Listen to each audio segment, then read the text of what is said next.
In today's video, I'm going to teach you how to send an invoice on Fresha. By the end, you'll feel confident creating a clean, professional invoice for any client using your Fresha business account. First, start by logging into your Fresha business account. Make sure you're on the business dashboard, not the customer-facing app. If you manage multiple locations or teams, confirm you're in the correct location before you begin. A stable internet connection helps keep everything synced as you go.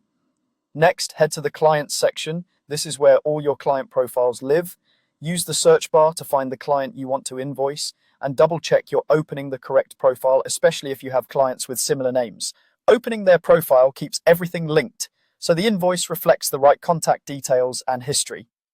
From the client's profile, look for Create Invoice or New Invoice. You can also find this in the Payments or Invoices area depending on your layout. Both options take you to the same invoice editor. Choosing it from the client profile is a simple way to ensure the client is pre-selected and reduces the chance of errors. Now add items or services to the invoice. Start with the services the client received. Select the service name, the date it was performed if prompted, and the team member if that's part of your workflow. Then add any products sold during the visit, like retail items, and adjust quantities as needed. Make sure the unit prices look right and that taxes are applied according to your local settings. If you offer packages, memberships, or service bundles, add them the same way you would a standard service or product, keeping the descriptions clear so the client immediately understands what they're paying for. If you use discounts, add them at the line item level or as an overall discount depending on how you prefer to show savings. A short note in the description can help clarify promotions or special adjustments.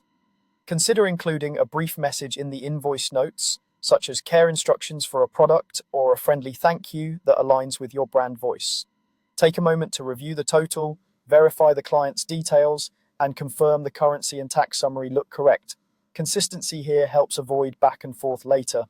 When everything is accurate and complete, follow the on-screen options to finalize and share the invoice with your client in the way that works best for your business. And that's it. You've logged in, selected your client, created the invoice, and added the items and services with clarity and accuracy.